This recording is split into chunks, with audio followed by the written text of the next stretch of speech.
Get out of my basement right now! The words flew out of my mouth before I even realized I was screaming. I had come down the stairs carrying a basket of laundry, expecting the familiar smell of detergent and the quiet hum of my old sewing machine. Instead, I was met with the deafening roar of drills and the sharp clang of hammers against concrete. Two men in heavy boots were tearing into the wall I had painted myself, dust floating in the light like ash after a fire. My son Derek was standing there with his arms crossed, and beside him, Monica, my daughter-in-law, was flipping through a stack of papers as if she were the foreman of the job. The basket slipped from my hands. Socks and towels spilled onto the dusty floor, instantly coated in white powder from the broken wall. My heart pounded in my ears as I tried to make sense of what I was seeing. Derek looked at me with that casual grin of his, the same one he had used as a boy when he broke something and hoped I would forgive him. Only now, at 36, that grin was different. It was sharper, colder, like he was daring me to challenge him. "Mom, don't freak out. We're just making a few improvements," Derek said, brushing plaster off his shirt as if it were nothing more than flour from a bakery counter. "Improvements?" I choked. My voice cracked with disbelief. "This is my basement. My house. What are you doing here without asking me?" Monica finally looked up. Her tone was sweet, but her eyes were anything but. "Patricia, relax. We're turning this wasted space into something useful. Think of it as an investment for the family. A basement apartment. Derek and I already hired the crew. We're paying them, so you don't need to worry." I stood frozen, staring at the place that had been my sanctuary. The shelves where I kept jars of buttons collected over decades were now shoved aside. My sewing table was buried under piles of lumber. The wall Robert, my late husband, had built with his own hands was cracked open. It felt like someone was ripping apart my memories with every swing of the hammer. One of the workers hesitated when he noticed me, his drill still buzzing in midair. "Ma'am, is everything okay? We were told this was cleared for work." "No, it's not okay," I snapped, my throat tightening with anger. "You don't have permission to be here. Stop right now." The worker looked at Derek. Derek shrugged as if I were a stubborn child. "Keep going, man. Mom's just shocked, that's all. She'll come around once she sees the final result." I clenched my fists, trembling. I had given 30 years of my life to sewing uniforms in a factory, standing under buzzing lights that never dimmed, listening to machines whir until my ears rang long after I got home. 30 years of sore fingers, stiff backs, and wages barely enough to cover rent and food. I saved every penny, hid coins in old cookie tins, folded bills into the lining of coats. Every stitch I made was a step toward one dream. This house, this basement, a place that was mine. Now my son and his wife were standing in front of me, treating it like their personal project, as if my lifetime of sacrifice was just an obstacle in their plan. "How dare you?" I whispered, my voice shaking. "How dare you decide this without even speaking to me?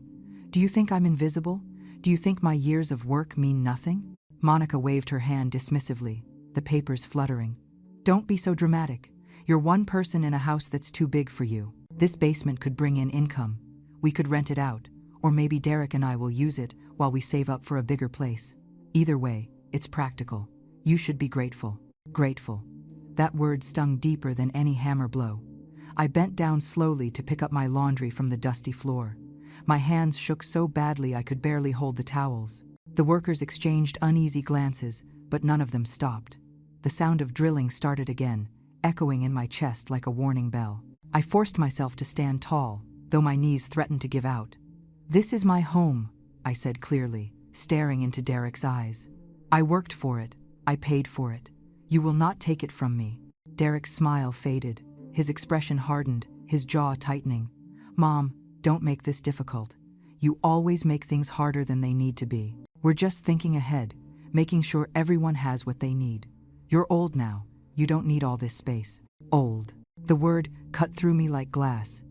I was 68, yes, with gray in my hair and lines on my face, but I was still strong. I still worked, still cooked, still sewed, still lived every day on my own terms. And yet here was my own son, reducing me to a burden in the very home I had bled for. I wanted to scream, to throw them all out, to slam the door and lock it forever. But all I could do was stand in the dust, clutching my laundry, and feel the ground shift beneath me. Something had broken that day.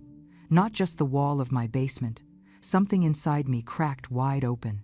I knew, in that moment, that this wasn't just about a basement. It was about my right to exist in my own life.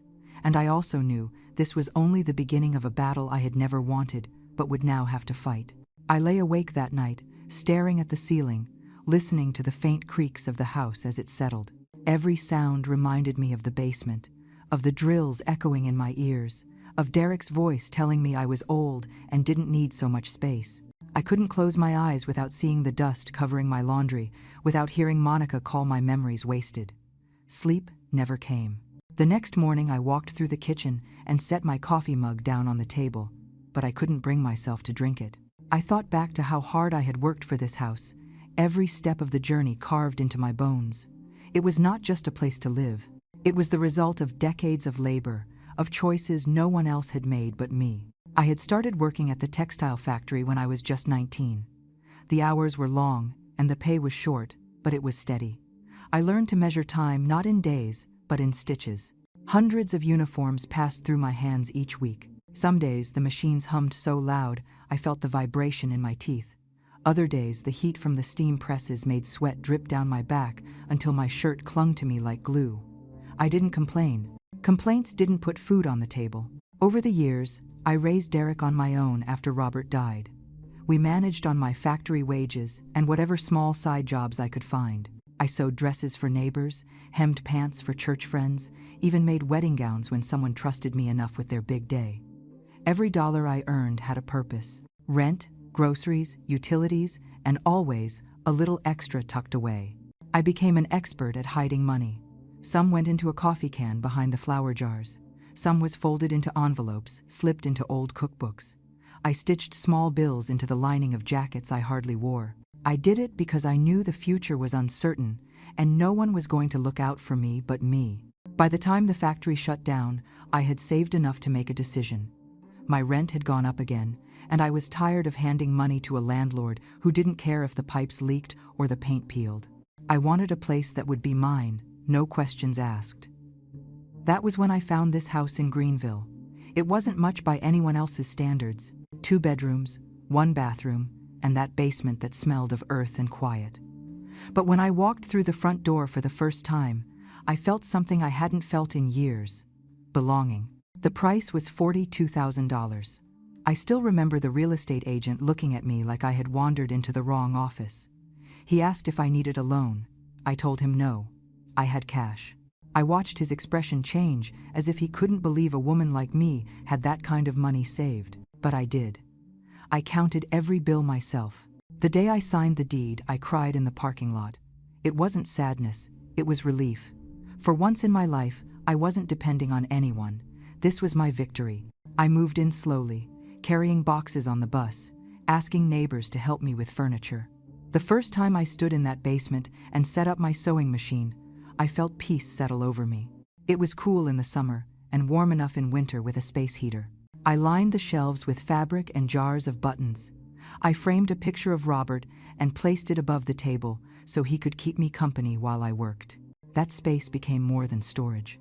It became my retreat. When the world outside felt too loud, I could go downstairs, press the pedal on the machine, and let the steady rhythm calm me. I spent evenings sewing quilts, repairing clothes, even teaching a neighbor's granddaughter how to thread a needle. Every stitch in that basement was a reminder that I had built something with my own 2 hands. Now, to have Derek and Monica walk in and treat it like it was theirs felt like a betrayal I couldn't explain. They hadn't seen me drag those boxes onto buses. They hadn't seen the blisters on my fingers from working double shifts. They didn't know how many nights I skipped meals so I could save a few extra dollars. All they saw was space. Space they thought they deserved. I finished my cold coffee and looked around the kitchen. The table I had sanded myself, the curtains I had sewn from leftover fabric. Everything here was proof of the life I had built. I couldn't let anyone rewrite that history, not even my own son.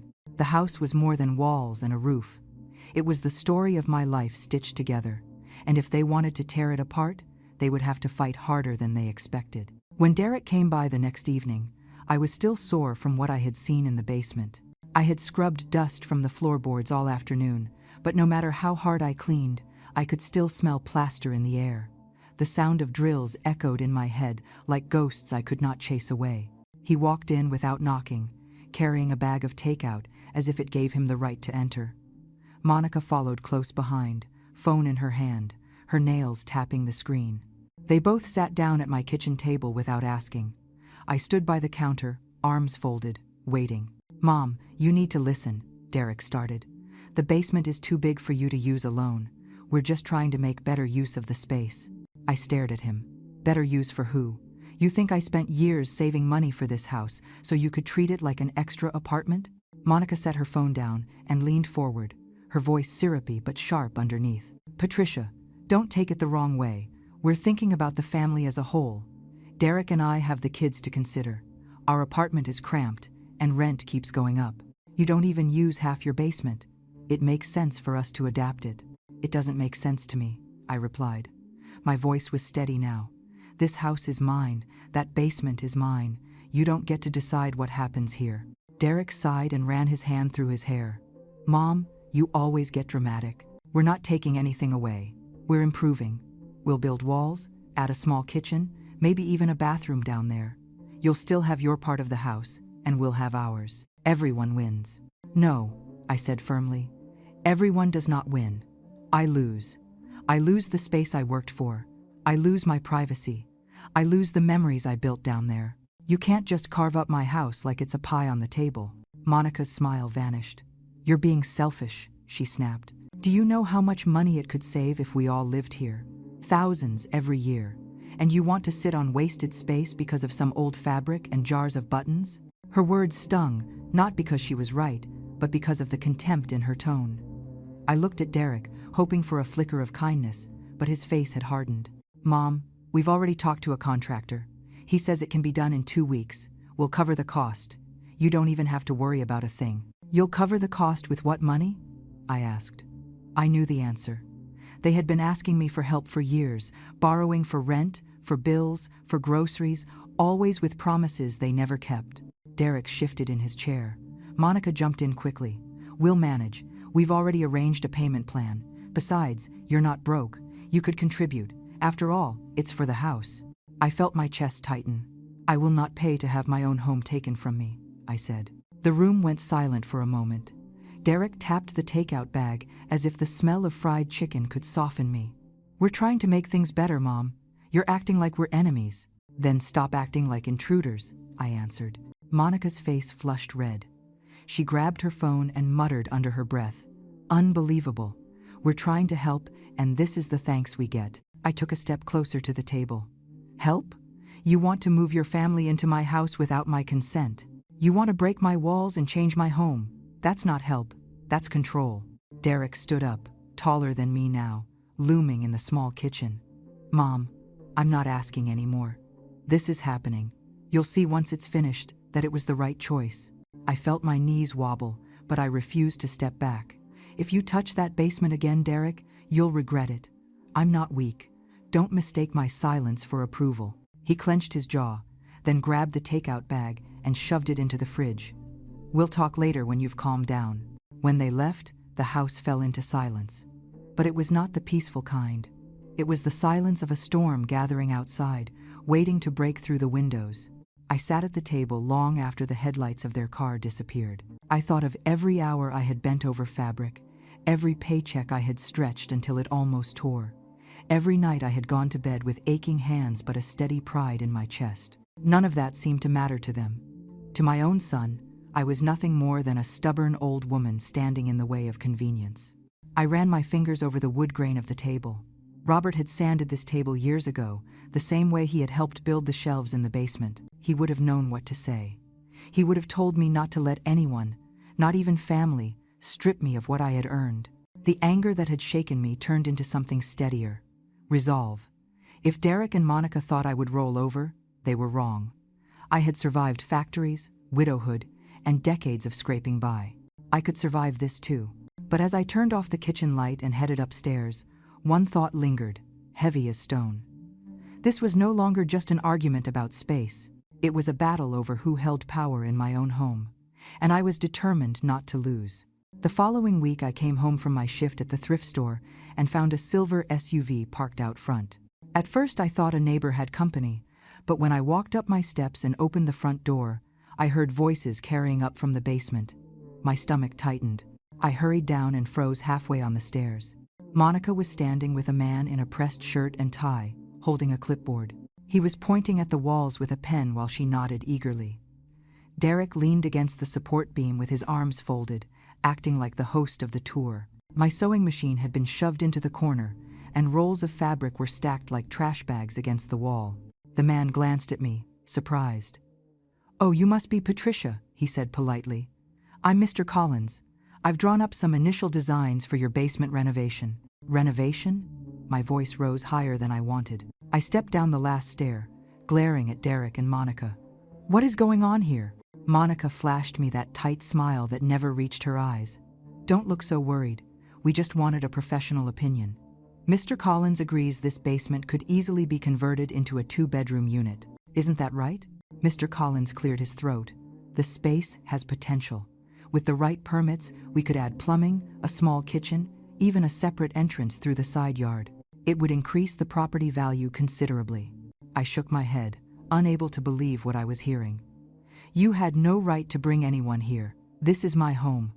I never asked for an architect. I never gave permission." Derek pushed himself off the beam and spread his hands. "Mom, calm down. We're just gathering information. No one's broken anything yet. You have to think about the bigger picture. A house like this could be worth twice as much with a finished basement. You should thank us for taking the initiative." "Thank you?" I snapped.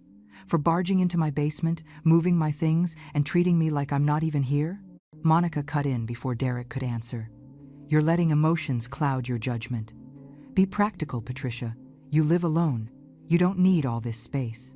But if we fix it up, it could benefit everyone. Think about the rent we could charge.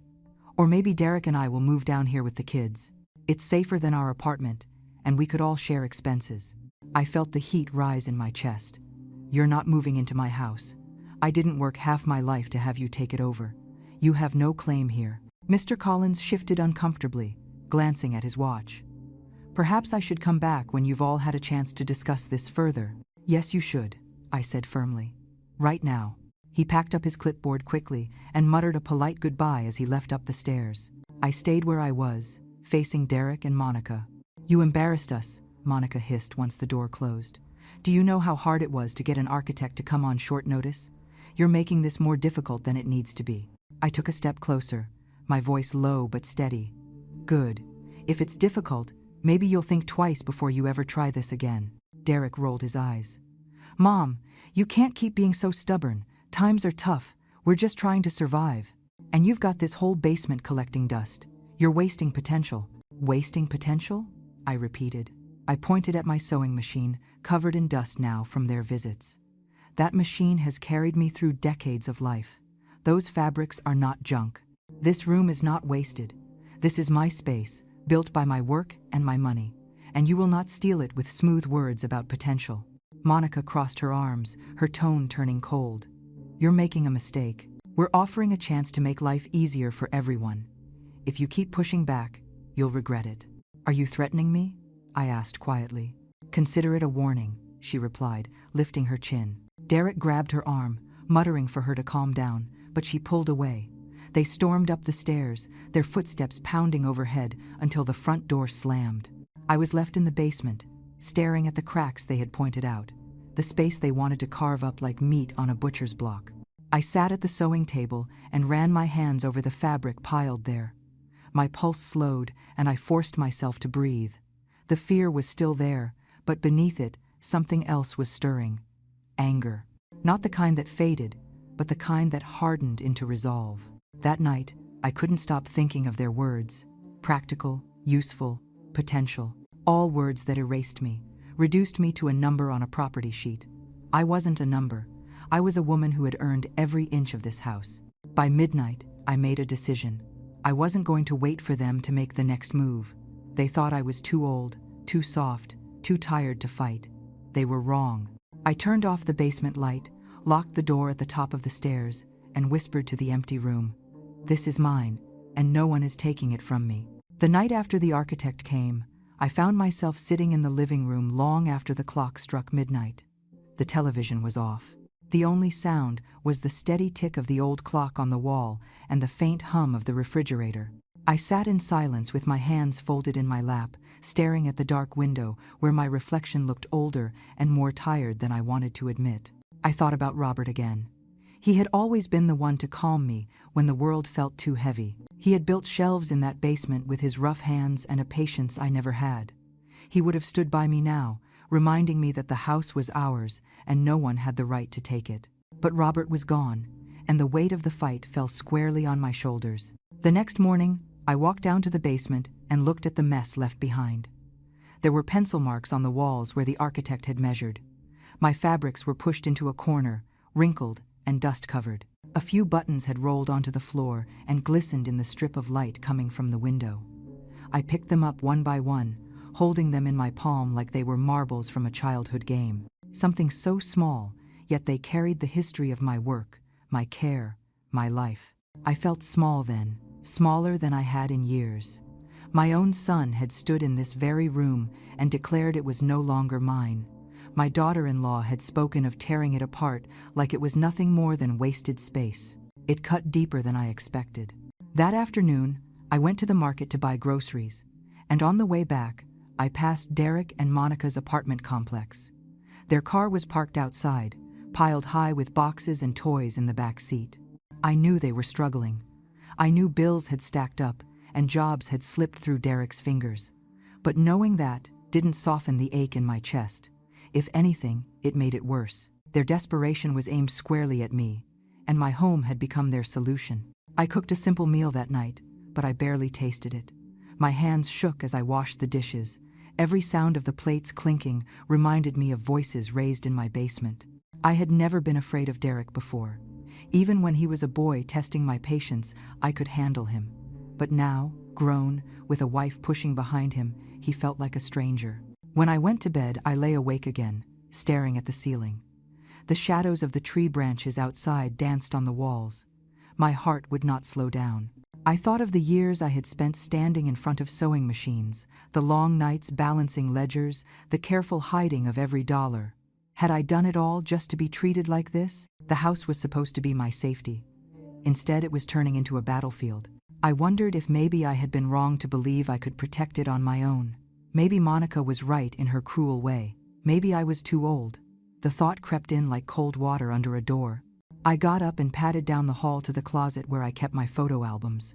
I sat on the floor with the albums spread around me. Pictures of Robert smiling with his fishing rod. Pictures of Derek as a shy boy with wide eyes. I ran my fingers across the images, remembering the softness of those times. It hurt to see how far we had come from that boy who once hugged me at the door when I returned home tired.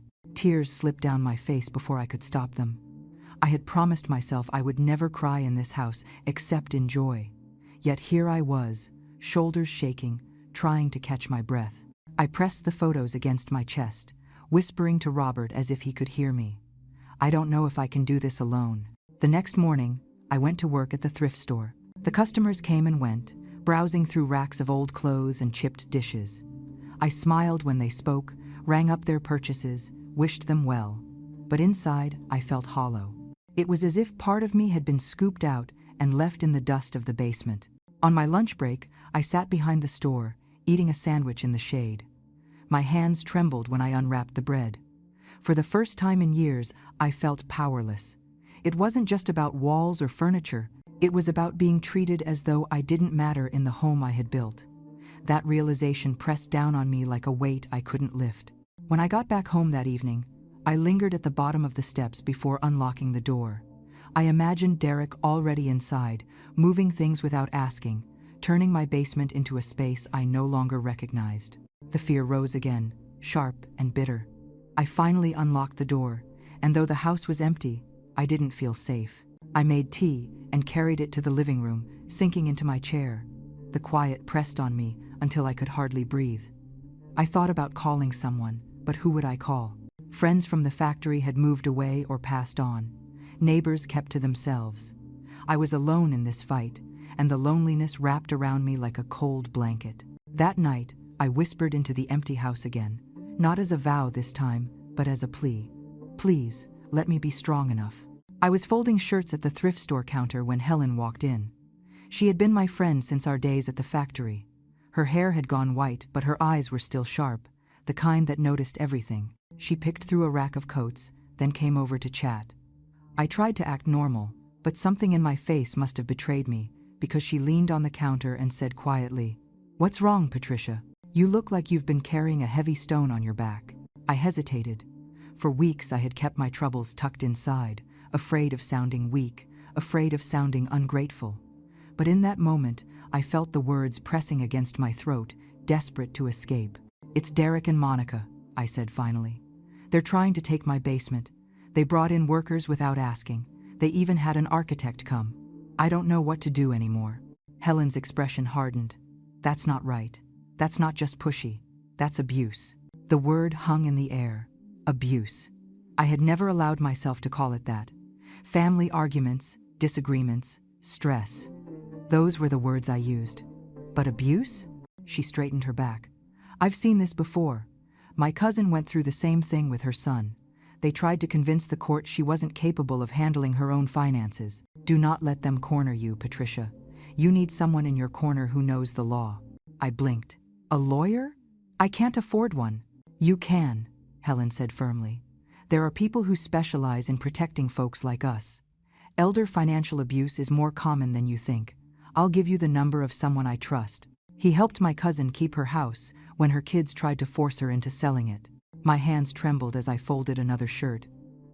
I never thought I'd be the kind of person who needed that kind of help. They're my family. Helen reached across the counter and squeezed my arm. "Family or not, wrong is wrong. You've worked too hard for what you have. If they think they can bully you, you need to show them you won't bend." That night, I sat at my kitchen table with the slip of paper Helen had given me. The name was Michael Turner, an attorney in town who dealt with property disputes and elder cases. The phone number was written in her careful handwriting.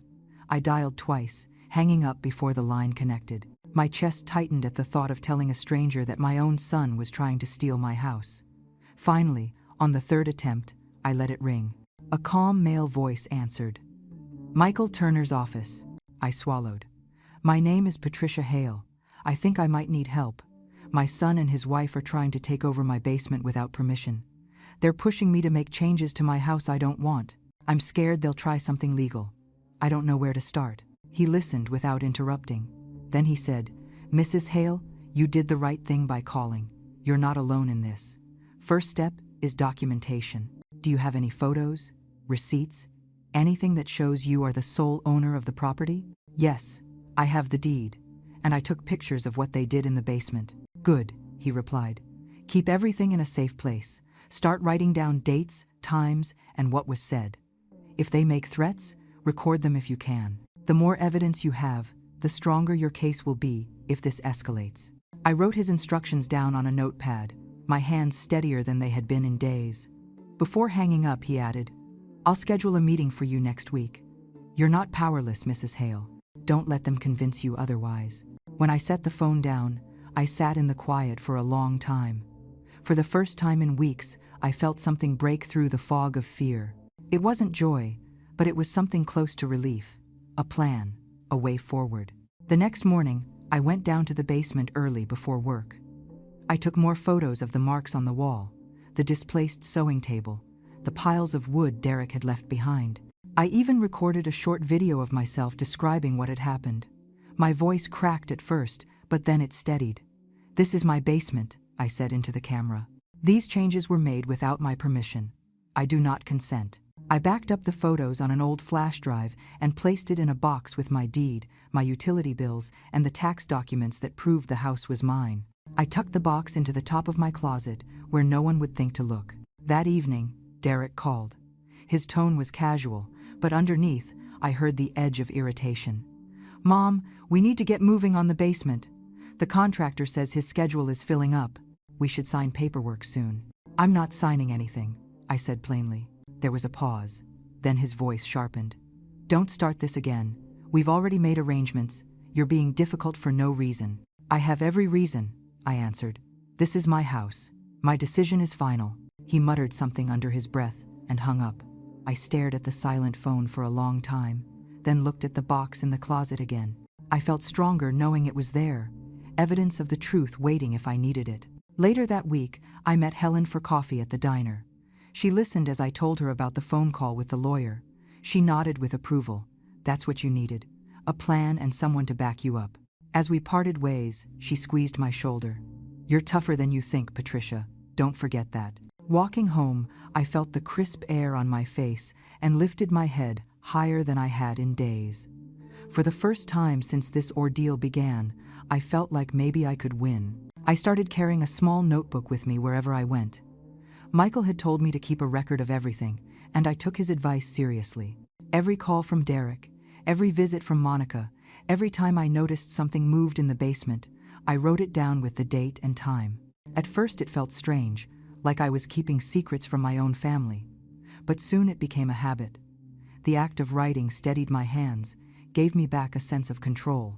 One Saturday morning, I woke to the sound of voices outside. I peeked through the curtains and saw Derek standing near my fence, talking to a neighbor. He pointed toward my house, his hands moving animatedly. I couldn't hear the words, but I didn't need to. Later, when I went out to check the mail, the neighbor avoided my eyes. My heart sank. They were already trying to paint me as unreasonable, maybe even unstable. I went back inside and pulled out my phone. I set it on the table and practiced pressing record. The lawyer had said to keep proof of conversations. The thought of recording my own son made me feel cold. But then I remembered Monica's smile when she talked about turning my basement into her family's apartment. I remembered how Derek had stood taller than me in the kitchen, saying he wasn't asking anymore. Cold or not, I needed protection. That afternoon, Derek called. I let the phone ring twice before answering and switched the call to speaker. "Mom, we're coming by tomorrow," he said flatly. "The contractor needs to measure again. You should be here to sign off." "I told you." "I'm not signing anything," I replied. "You're being impossible," he shot back.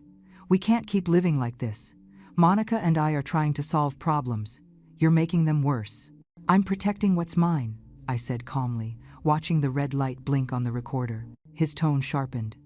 "If you keep acting this way, people are going to start asking questions about whether you can handle things on your own." I swallowed hard, but forced myself to keep steady. "Then let them ask. I have nothing to hide." After he hung up, I saved the recording to the flash drive with my other evidence.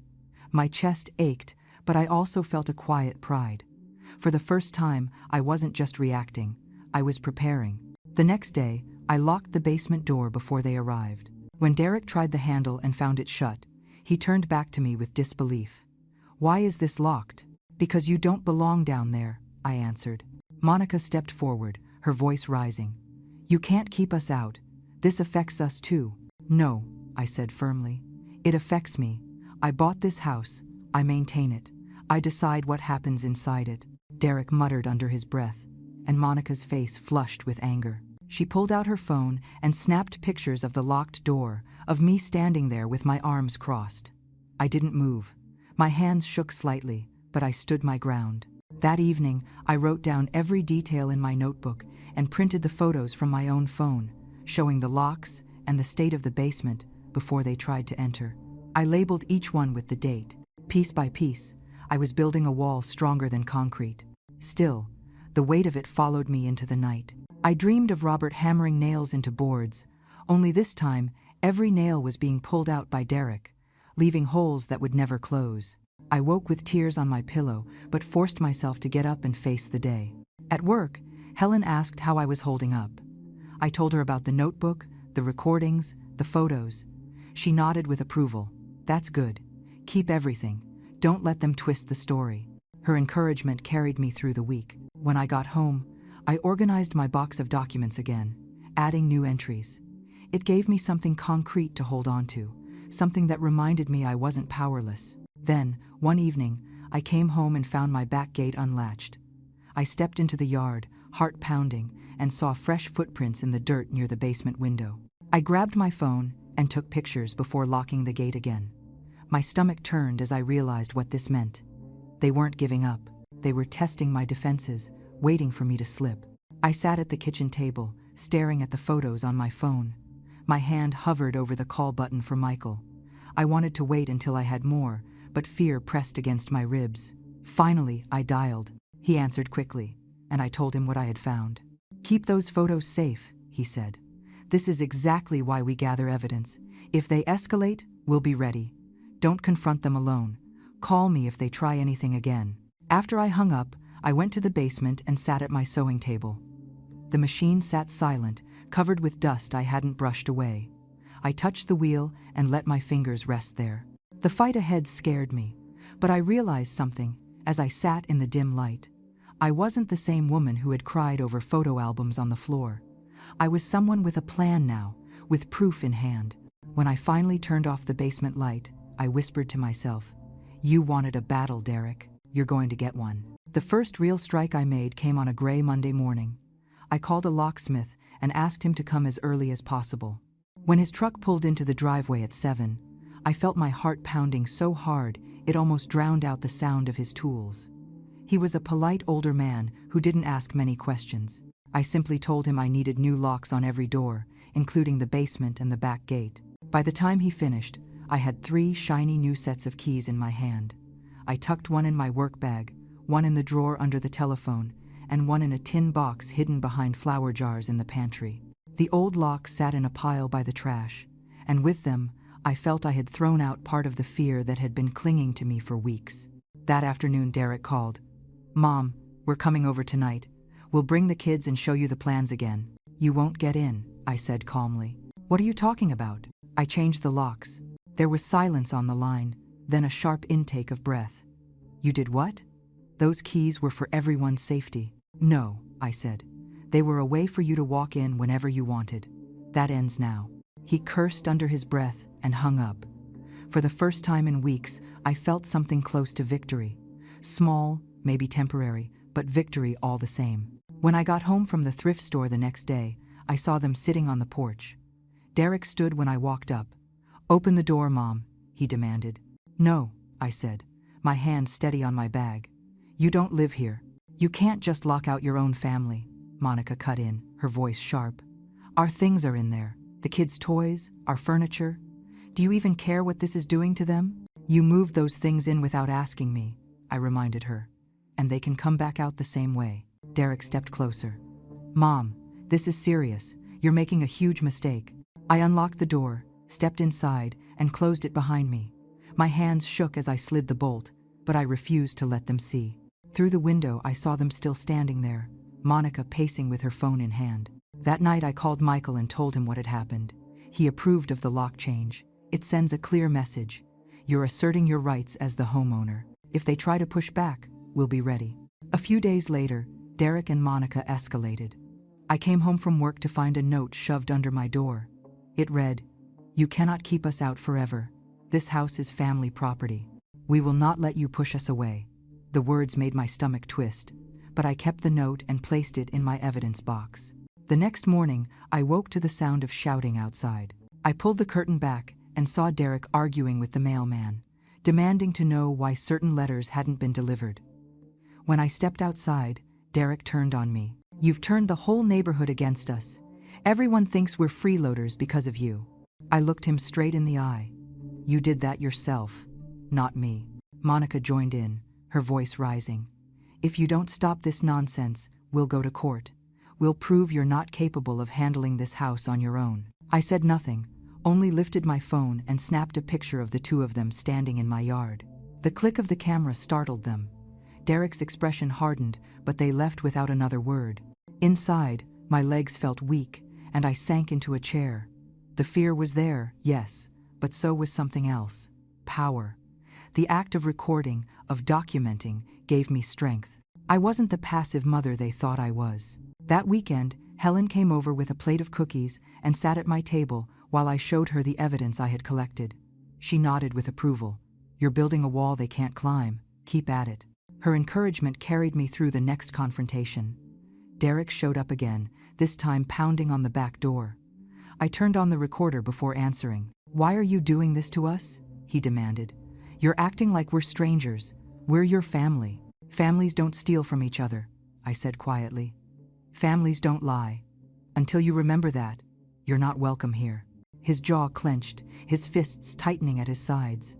For a moment I thought he might try to push past me, but then Monica called from the car and he stormed off. When the door shut and the lock clicked into place, I leaned against the wall, breathing hard. My heart was racing, but beneath the fear was a steady pulse of defiance. For weeks they had walked over me, spoken as if I were invisible. Now the roles were changing. I went down to the basement later that night. The dust still clung to the air, the pencil marks still scarred the walls. But for the first time since this ordeal began, I felt like it was mine again. I touched the sewing machine, brushed my hand over the fabrics, and whispered to the quiet room, "We're not finished yet, but the fight has begun." The real storm began a week later. I was stacking canned goods in the pantry when the phone rang. The voice on the other end introduced herself as a clerk from the county office. She explained that a petition had been filed, claiming I was no longer able to manage my own property, and that a temporary hearing would be scheduled. My knees nearly buckled.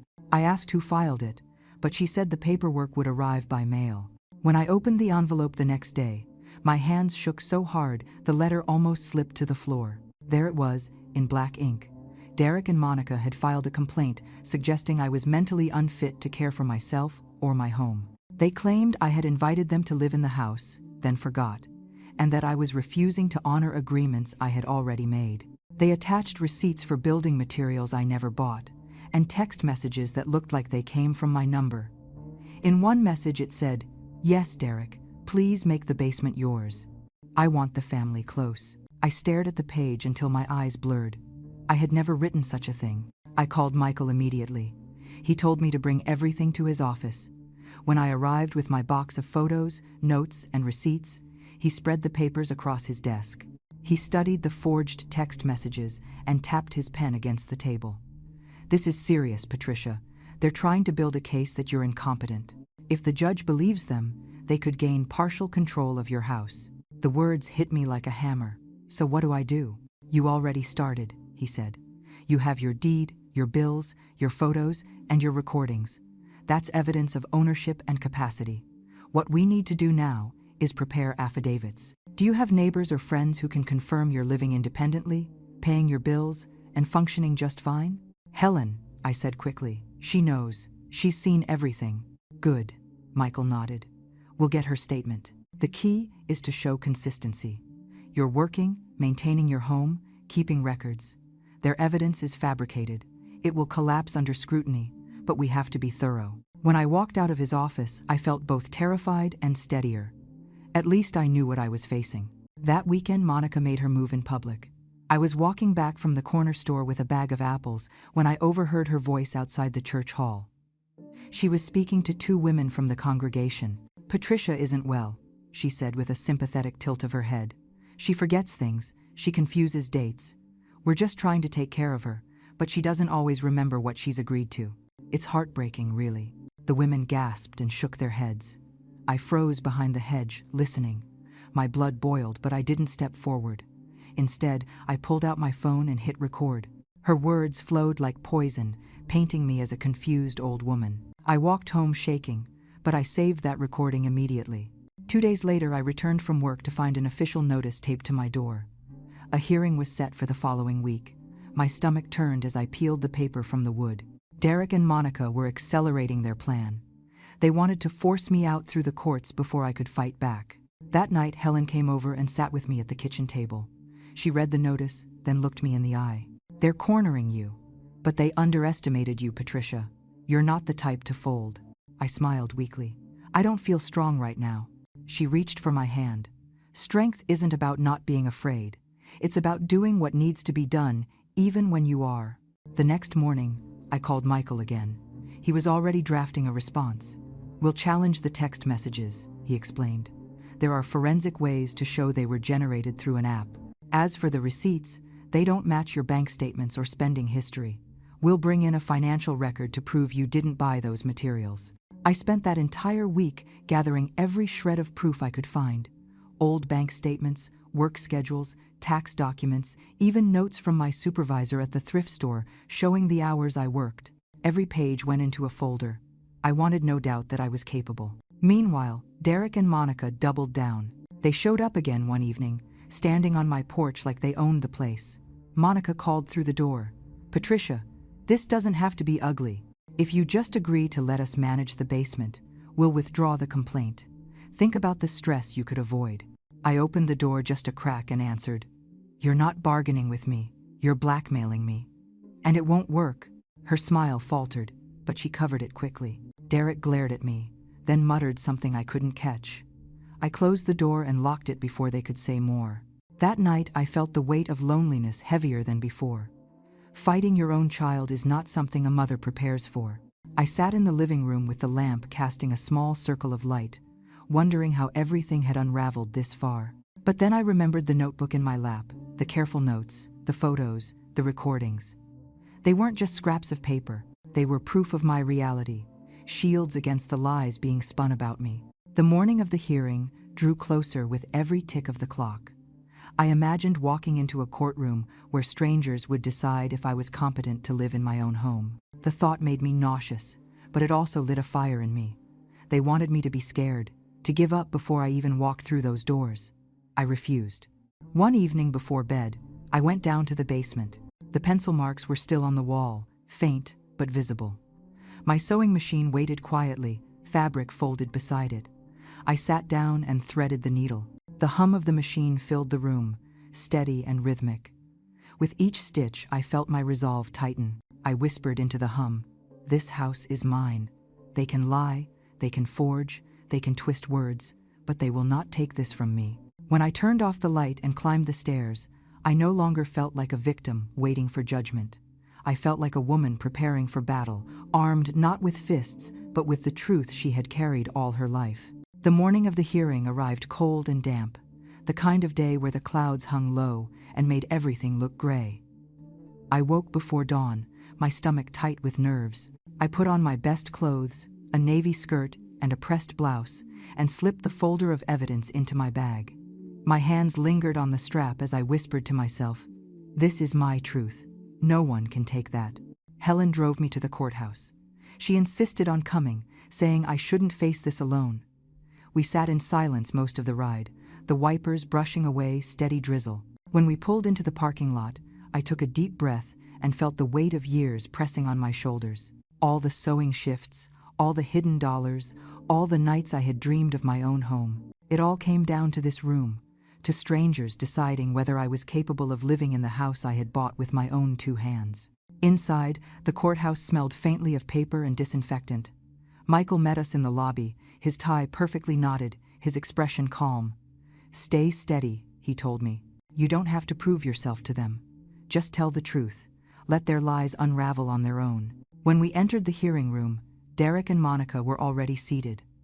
Derek wore a suit that looked borrowed, his jaw tight. Monica was dressed in a pale blazer, her expression carefully arranged into concern. She clutched a folder, the same one that likely held their forged messages and fake receipts. She looked at me once, her eyes cold, then turned away as if I were nothing more than a problem to be solved. The judge entered, a tall man with glasses perched low on his nose. He called the session to order. Monica's attorney stood first and began laying out their case. He spoke smoothly, painting a picture of an elderly woman who was no longer able to manage her affairs. He read from the supposed text messages, holding them up for the judge. "See, Your Honor, this clearly shows Mrs. Hale invited her son and daughter-in-law to live with her. She later denied it, forgetting what she had written. This pattern of confusion demonstrates diminished capacity." My hands clenched in my lap, but Michael placed a steady hand on the table, signaling me to wait.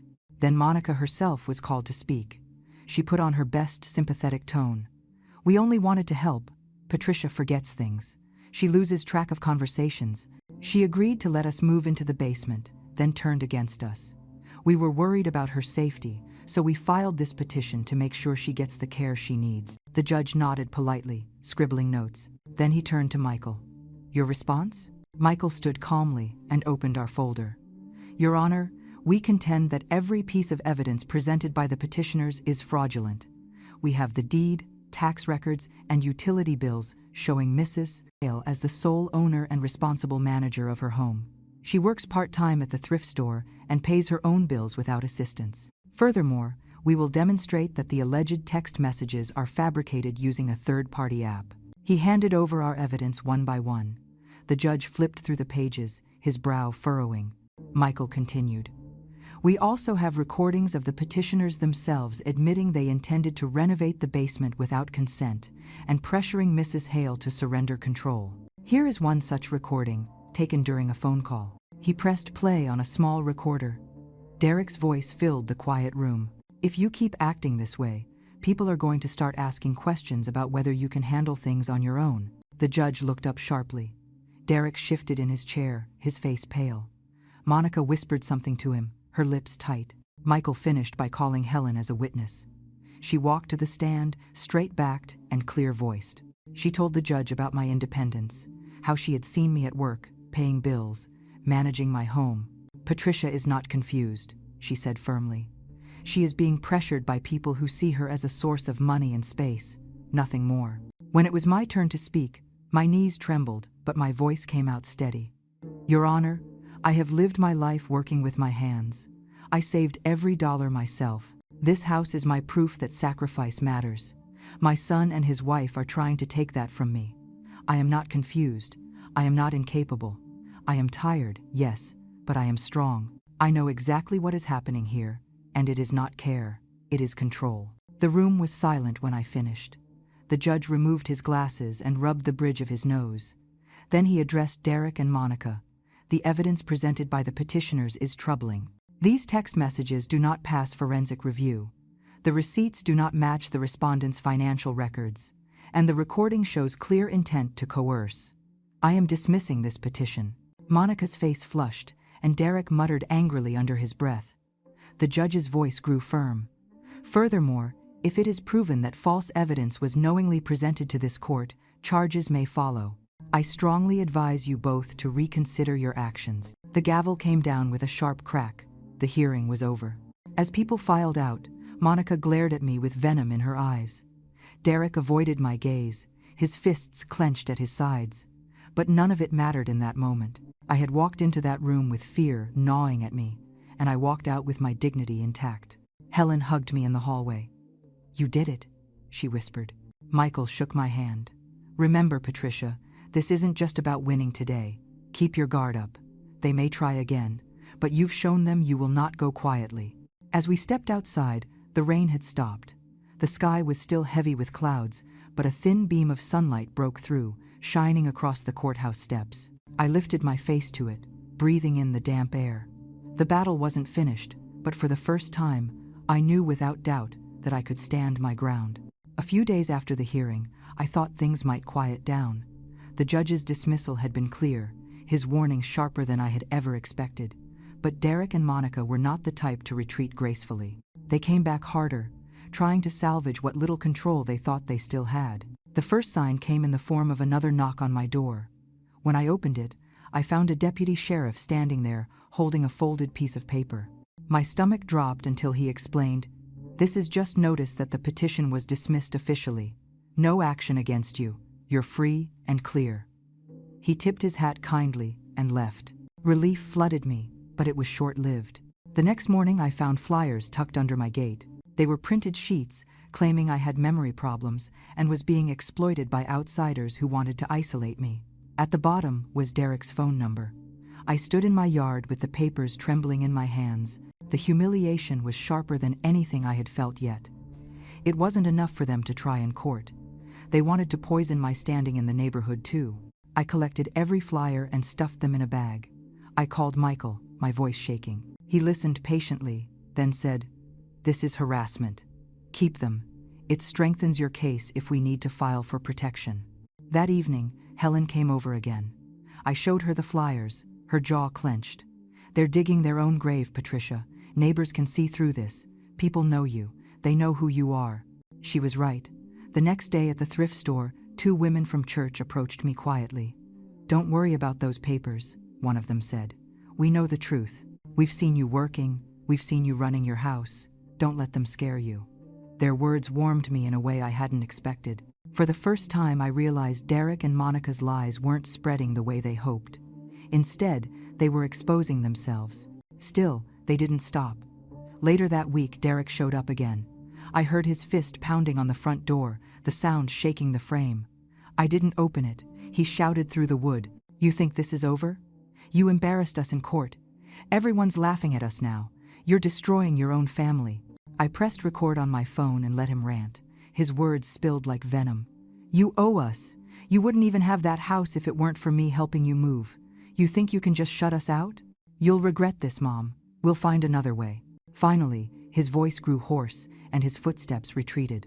I stayed frozen on the other side of the door, the phone clutched in my hand. I saved the recording and added it to the box. Each new outburst became another brick in the wall of truth I was building. Michael filed for a restraining order the next day. He told me it would take time, but the recordings and flyers would help. They're making it easier for us, he said. They're showing the court exactly what they are. The order came through faster than I expected. The papers stated Derek and Monica were barred from entering my property or contacting me except through legal counsel. When I read the words, I felt a strange mixture of triumph and sadness. Triumph that I had drawn a boundary they couldn't cross. Sadness that it had come to this with my own son. For a few weeks, things were quiet. I tended my garden, sewed small projects, and even laughed again with Helen over coffee. The house felt like mine once more, each corner humming with peace instead of tension. But I knew Derek and Monica were still simmering somewhere, plotting their next move. One Sunday afternoon, as I sat on the porch with a glass of iced tea, I saw their car creeping slowly down the street. They didn't stop. They didn't roll down the windows. But I saw Monica's face turn toward me, her eyes narrowed. I lifted my chin and stared back until the car turned the corner. My heart pounded, but I didn't flinch. That night, I thought of Robert again. He would have hated the ugliness of all this, but I think he would have been proud too. Proud that I stood tall. Proud that I refused to let anyone steal what we had worked for. I whispered to his photo on the dresser, "I'm still here." They didn't win. The restraining order gave me room to breathe. Word spread around town about what Derek and Monica had tried to do. Instead of sympathy, people gave them distance. A neighbor told me she had seen Monica at the store, red-faced as whispers followed her down the aisle. Their reputations were unraveling, not mine. One evening, Michael called with an update. "If they continue harassing you, we can pursue charges for fraud and obstruction. It's your choice whether you want to go that far." I sat with the phone against my ear, staring out the window at the garden. The daisies I planted months ago were in full bloom. "I don't know yet," I admitted. "Part of me wants to see them face consequences, but part of me just wants peace." He understood. "You've already won the most important battle. The rest is up to you." When I hung up, I realized he was right. Derek and Monica had lost more than a legal fight. They had lost credibility, respect, and the one person who had always been in their corner. Their downfall was not just in court documents, but in the eyes of everyone who had once believed them. I poured myself another glass of tea and stepped into the yard. The evening air was cool, carrying the scent of soil and flowers. For the first time in months, I felt the kind of quiet that wasn't heavy with fear. It was the quiet of freedom, of survival, of knowing I had stood against a storm and still had my home beneath my feet. Spring came slowly that year, as if the earth itself was hesitant to believe winter had finally ended. I found comfort in my garden again, kneeling in the dirt, planting seeds, and feeling the sun on my back. The house was quiet, and for the first time in months, that silence did not scare me. It felt like mine again.